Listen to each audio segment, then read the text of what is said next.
Hey everyone, TechCrunch is here at the Intel Extreme Masters San Jose esports event. We got League of Legends, we got Starcraft 2, we got thousands and thousands of nerds packing this house. People are still streaming it now. We're going to be on site for most of the day checking out the insane action, and go esports!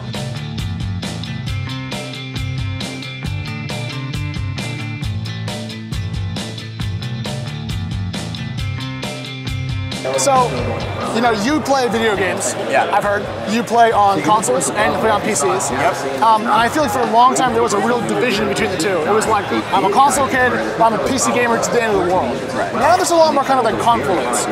What's driving that? Well, a lot of it has to do with what games are actually available. The fact that the PlayStation 4 and Xbox One are both basically PCs on the inside means a lot more games than ever before are going to come to all platforms. I agree. So there's that. There's also the fact that it's become acceptable for people to play with a console controller. Microsoft has made it really easy and approachable to play with an Xbox 360 or Xbox One controller on a PC, as you can see. And I think that when a lot more people started playing with console controllers on their computers, they realized how much more comfortable that is. And also, you died very quickly. It's really hard to focus on like a video game, and then he's like, obviously Microsoft, and I'm like, interesting. Oh.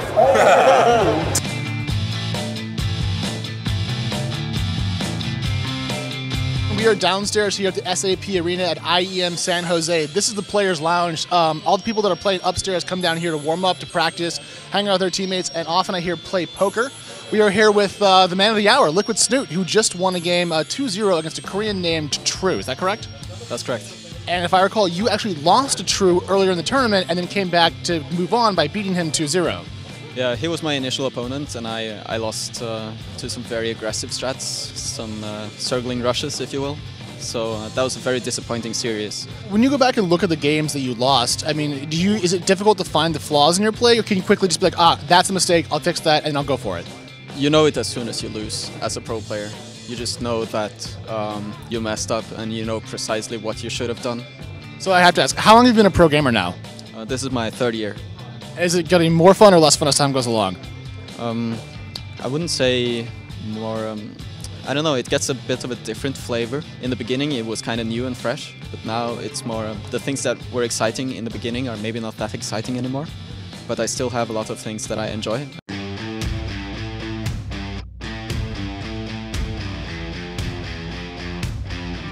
So we have some computers here. We have a Pro 3 from Microsoft, and what is this? This is the Lenovo Yoga 3 Pro. Now you'll notice it's really super thin and light. There's actually not space for a fan. It's basically a full-on Windows laptop, but implemented via tablet technology. And it does that thing, right? Oh, so here's really cool. So like a Surface, you can use it as a tablet or a laptop, but here it's got this nifty gear mechanism for the hinge. So it seamlessly switches over like that. This is powered by the Intel Core M processor, which is their mobile processor. Right, so it's not mobile in the same way that the chips in a MacBook Air are. It's actually low power enough that you don't need a fan, but also it's so low.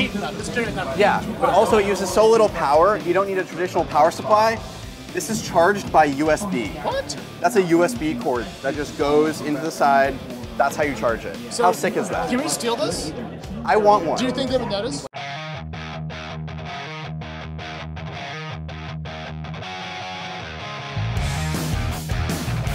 How do you decide what specs to use in the rigs that everyone's using? They look identical. Are they all just maxed out Intels with high-end graphics cards?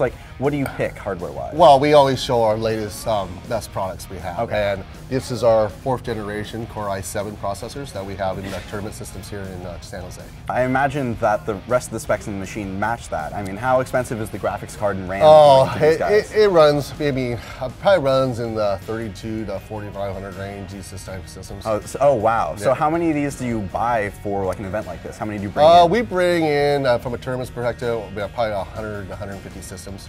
Oh my gosh. Yeah. So we have a dedicated team at Intel that's and a lab, and they build these things out. They're all white boxes. They're not OEM branded. How long will these rigs be able to play, the latest high-end games? Oh, for a while. I mean, a long time. I mean, we're out there. I mean, I don't know how long those. I mean, I don't see any games that are going to top it out. Okay. these things have a lot of headroom to grow.